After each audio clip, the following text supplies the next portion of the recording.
ॐ अज्ञानतिमिरन्धस्य ज्ञानञ्जनशलाखया चक्षुरुन्मीलितं येन तस्मै श्रीगुरवे नमः। नमो ॐ विष्णुपादाय कृष्णप्रेष्ठाय भूतले श्रीमते भक्तिवेदान्तस्वामिन् इति नामिने। नमस्ते सरस्वते देवे गौरवाणी प्रचारिणे निर्विशेषा शून्यवादी पाश्चात्य देशतारिणे।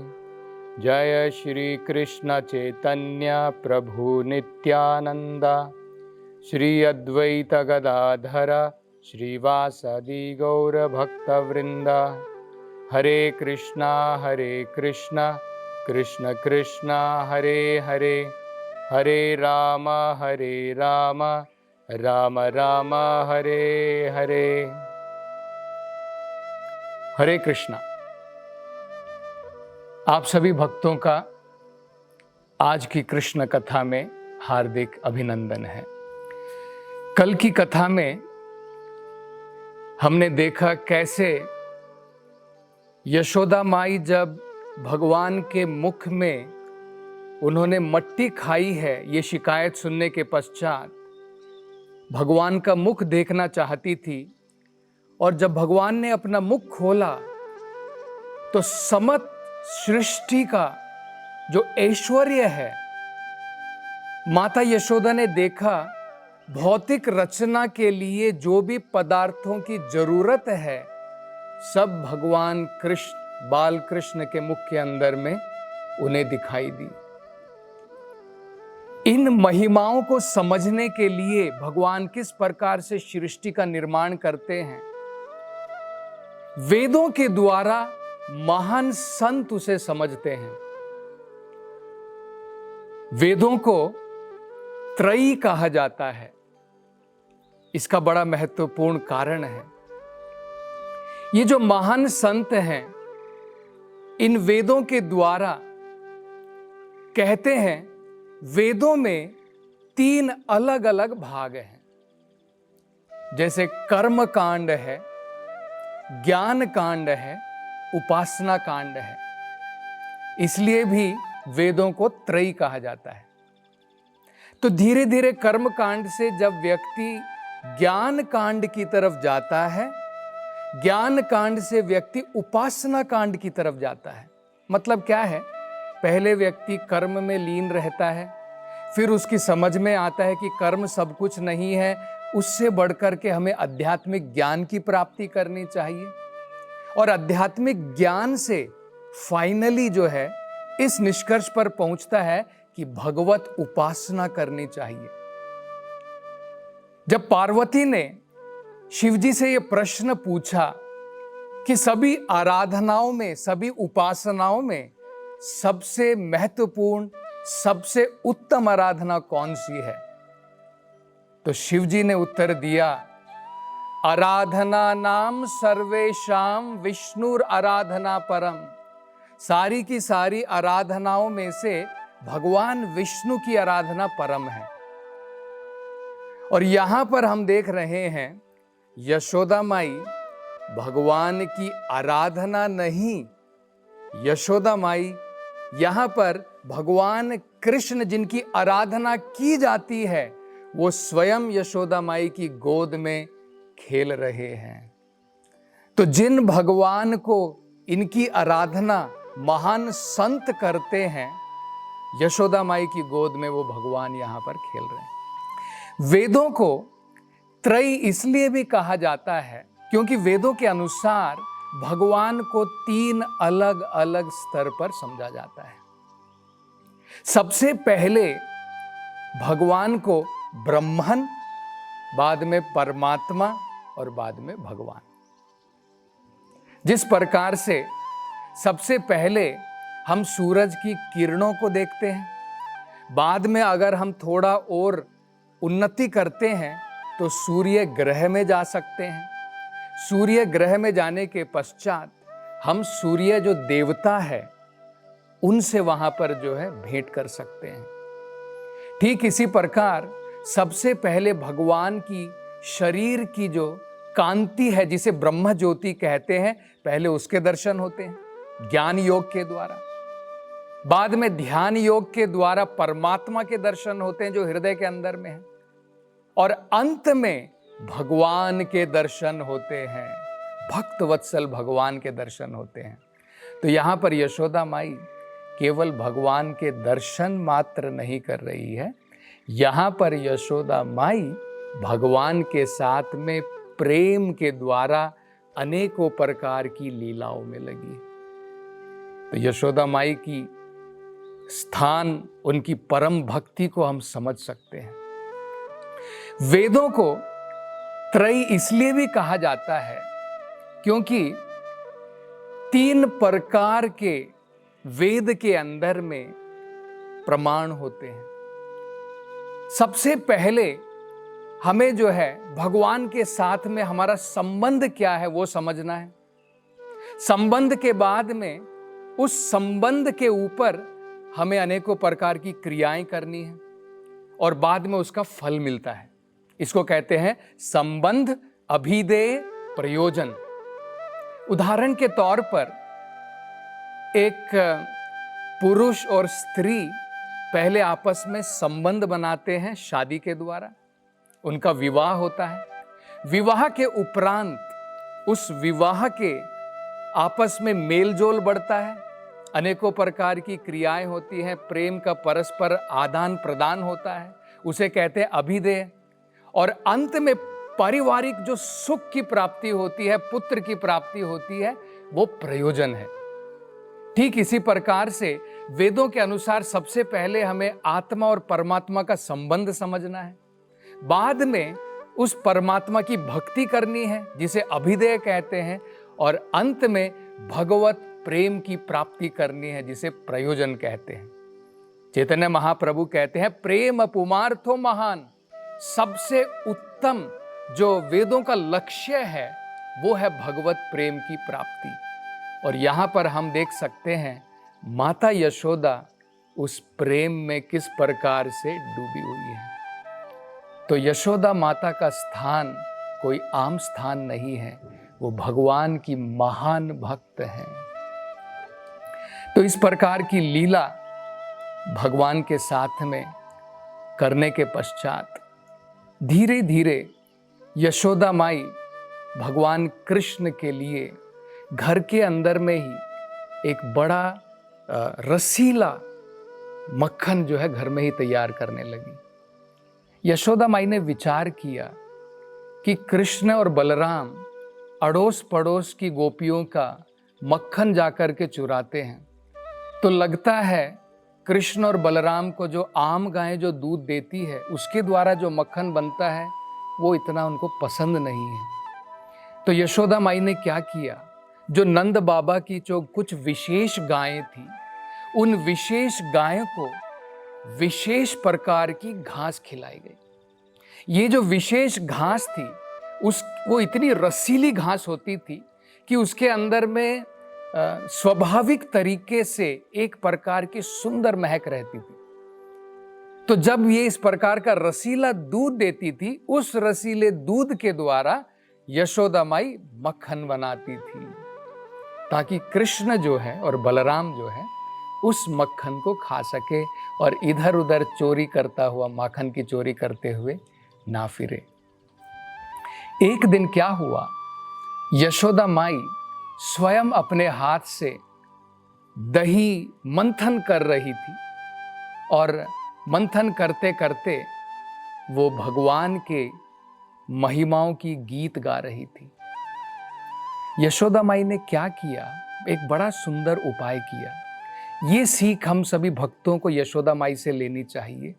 किस प्रकार से यशोदा माई 24 घंटे भगवान के बारे में सोचती थी।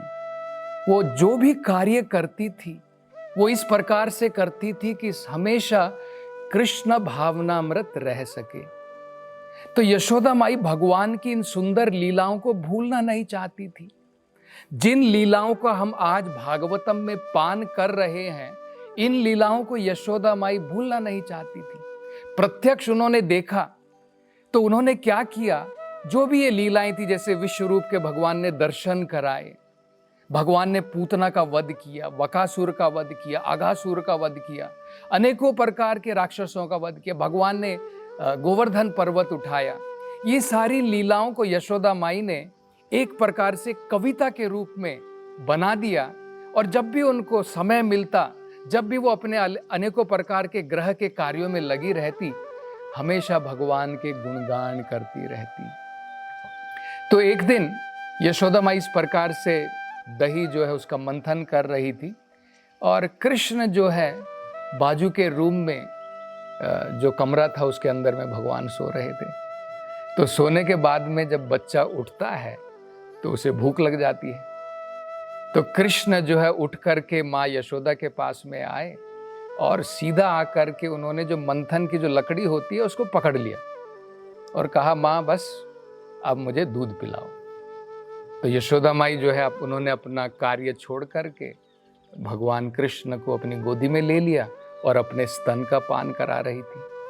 स्तन का पान कराते कराते यशोदा माई को याद आया कि मैंने आग के ऊपर वहां पर एक बर्तन में कृष्ण भगवान के लिए दूध रखा है, और दूध जो है उबल करके बाहर आ रहा है। तो जब यशोदा माई को ये याद आया, तुरंत उन्होंने क्या किया, कृष्ण को उठाया और जमीन पर रख दिया, और सीधे जो है उस दूध को देखने के लिए गई। और कई बार हमारे मन के अंदर में ये संदेह आता है, भाई कौन सी सेवा पहले करूं, ये सेवा करूं, वो सेवा करूं। तो आचार्य बताते हैं, अगर निष्ठा के साथ हम भगवान की सेवा में लगे, क्योंकि यशोदा माई जो दूध भगवान को स्तन का पान करा रही थी वो भी भगवान की सेवा है, और जो गाय का दूध उन्होंने चूल्हे के ऊपर में जो रखा था वो भी भगवान की सेवा के लिए ही है। तो यशोदा माई पहले वो कार्य करना चाहती थी। तो जब भक्त जो है निष्ठा के साथ में भगवान की सेवा में लगा रहता है, भगवान भगवद गीता में स्वयं कहते हैं कि वे अपने भक्त को बुद्धि देते हैं, प्रदान करते हैं, हमें किस प्रकार से कार्य करना है जिसके द्वारा हम भगवत धाम वापस लौट सकें। तेषाम सतत युक्तायाम भजताम प्रीति पूर्वकम ददामि बुद्धि योगम तम ये न माम उपयांति ते। भगवान कहते हैं तेषाम सतत युक्ता नाम, जो भक्त भगवान की भक्ति में युक्त लगा हुआ है, अनेकों प्रकार से भगवान की भक्ति में लगा हुआ है, तेषाम सतत युक्ता नाम भजताम प्रीति पूर्वकम, प्रीति पूर्वक भगवान की सेवा में लगा है, ददामि बुद्धि योगम तम, भगवान उसको बुद्धि प्रदान करते हैं। तो इस प्रकार से माता यशोदा वहां पर गई और कृष्ण को यहाँ पर रुष्ट हो गए, कृष्ण को क्रोध आ गया कि यशोदा माई को मेरी कोई चिंता नहीं है, मैं दूध पी रहा हूं, अभी मेरा पेट भी नहीं भरा है, छोड़ करके चली गई। तो कृष्ण को गुस्सा आ गया। उन्होंने क्या किया, एक पत्थर उठाया और सीधा जो उधर जिसमें दही का मंथन चल रहा था उसको फोड़ दिया। फोड़ने के बाद में, क्योंकि अभी ऑलरेडी जो है तैयार हो चुका था, मक्खन बनने की जो स्टेज में था, तो वहाँ से मक्खन लेकर के गए और सीधे कमरे के अंदर में, अंधेरे कमरे के अंदर में घुस गए। तो वहाँ पर यशोदा माई वापस आती है, दूध की जो है सेवा के बाद में वापस आने के बाद में देखते कि कृष्ण वहाँ पर नहीं है। तब यशोदा माई ने देखा कि कृष्ण के जो छोटे छोटे सने हुए, जो दही में और माखन में सने हुए जो पाँव के चिन्ह हैं, उसका पीछा करते करते वो उस कमरे तक पहुंची। कमरे में जाकर के देखते हैं यशोदा माई, कृष्ण जो है एक ये जो ओखल होता है घर के अंदर में जिसमें मसाले वगैरह बनाए जाते हैं, उस ओखल जो उल्टा रखा हुआ था उसके ऊपर बैठ करके कृष्ण जो है आराम से माखन खा रहे हैं, और बंदर भी हैं और पक्षी भी वहां पर हैं। तो और भगवान कृष्ण जो है देखने में लगे हैं कहीं यशोदा माई आ तो नहीं रही है, चारों तरफ उनकी नजर है, भयभीत है भगवान। तो यशोदा माई ने देखा कृष्ण इतना शरारती है, तो यशोदा माई कृष्ण को पकड़ना चाहती थी, हाथ में छड़ी ले ली, सीधा छड़ी लेकर के भगवान का पीछे जो है उन्होंने वहां पर गई। तो जैसे ही दरवाजे के पास में कृष्ण ने देखा कि यशोदा माई आ गई हैं, तुरंत उस ओखल से उतरे और सीधा भागना प्रारंभ किया। भागना शुरू कर दिया। और सारे पक्षी भी जो है दरवाजे से बाहर निकले, बंदर भी सब बाहर निकले। तो यशोदा माई जो है अब कृष्ण के पीछे भाग रही है, छड़ी उनके हाथ में है। अब कृष्ण तो नन्हे बालक हैं, और बालक तो हम लोग देखते हैं किस प्रकार से जोर से भागता है, और यशोदा माई वयस्क हैं, तो उनके लिए भागना थोड़ा मुश्किल था, तो धीरे धीरे भाग रही है। लेकिन यशोदा माई जो है कृष्ण को पकड़ना चाहती है। भागते भागते यशोदा माई के बालों से फूल गिरने लगे, यशोदा माई को पसीने आ रहे थे, लेकिन कृष्ण को पकड़ नहीं पाई। लेकिन फिर भी उन्होंने सोचा कि कैसे न कैसे करके कृष्ण को पकड़ना है, और फिर बाद में जाकर के उन्होंने कृष्ण को पकड़ लिया। अब कृष्ण जो है जब पकड़ में आ गए, बड़े भयभीत थे, आंखों से आंसू निकल रहे हैं, और माँ ने जो है उनको काजल लगाई हुई थी। कितना सुंदर दृश्य है। भगवान कृष्ण जो है अब माँ यशोदा के सामने रो रहे हैं और अपनी आंखों को ऐसे मसल रहे हैं। तो जैसे ही वो अपनी आंखों को मसल रहे हैं, सारी काली काली काजल जो है उनकी आंखों से निकल करके पूरे गालों के ऊपर छा गई है। और ये बड़ा अत्यंत सुंदर दृश्य है जो यशोदा माई देख रही है। तो यशोदा माई ने सोचा कि कृष्ण तो अब घबरा गया है, और बच्चा जब घबरा जाता है तो कहीं ऐसा ना हो कि घर छोड़ करके ना बाहर निकल जाए, भाग ना जाए। ऐसा सोच करके यशोदा माई ने क्या किया, छड़ी को फेंक दिया। छड़ी को फेंकने के पश्चात उन्होंने सोचा पर कुछ तो करना पड़ेगा, आज इसको पनिशमेंट तो है, सजा तो देनी पड़ेगी। तो सजा के तौर पर माता यशोदा ने सोचा ऐसा करूंगी कि इसको मैं बांध देती हूँ। जब बच्चे को जो है कई बार शरारती होता है तो हम लोग क्या करते हैं, उसके हाथ पांव बांध देते हैं। तो यशोदा माई उसको ओखल से बांधना चाहती थी। अब ये भी बड़ा सुंदर दृश्य हम यहाँ पर देख सकते हैं। जिस भगवान को बड़े बड़े योगी भी पकड़ नहीं सकते हैं, माता यशोदा उनके पीछे भाग करके भगवान को उन्होंने पकड़ लिया। जिस भगवान को हम बांध नहीं सकते, कोई रस्सी नहीं बांध सकती है, किस प्रकार से यशोदा माई कृष्ण को बांधना चाहती थी। क्या ये संभव हो सकेगा? ये हम जो है आगे की कल की कथा में इसकी चर्चा करेंगे। हरे कृष्ण। हरे कृष्ण मूवमेंट के संस्थापक आचार्य श्रील प्रभुपाद की हार्दिक इच्छा थी कि भगवान श्री कृष्ण और श्रीधाम वृंदावन की महिमा का पूरे विश्व में प्रचार हो। हमारी आगामी मंदिर सह सांस्कृतिक परियोजना वृंदावन चंद्रोदय मंदिर श्रील प्रभुपाद के इसी उद्देश्य को समर्पित है। परियोजना के मध्य में भगवान श्री कृष्ण का एक भव्य मंदिर होगा, जिसमें हरी वनस्पतियों से आच्छादित सुंदर बगीचे और छोटे छोटे पहाड़ियों से गिरते हुए झरने होंगे, जो मंदिर परिसर को अत्यंत ही सुशोभित करेंगे। यह परियोजना वृंदावन को विश्व मानचित्र पर एक अनुपम छवि प्रदान करेगी।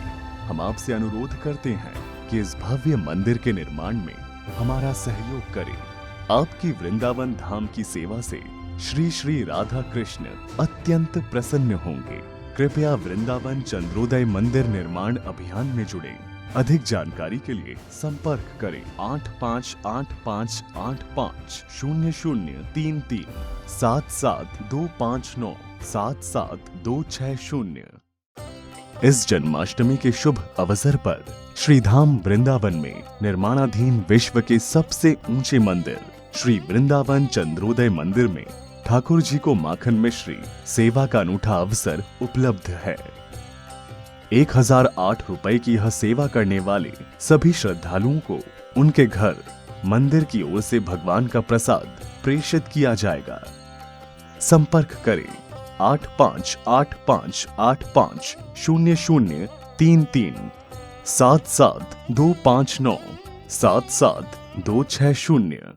एक भरोसे का हुनर उंगलियों को मिल गया, मिट गए वो फासले, वो वक्त भी बदल गया। रिश्ते पुराने हैं मगर मिलने के हैं ढंग नए, बदलाव के घुलने लगे अब जिंदगी में रंग नए।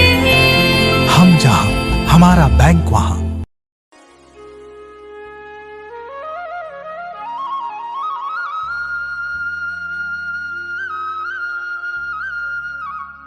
हल्दीराम परिवार की ओर से आप सभी को जन्माष्टमी की हार्दिक शुभकामनाएं।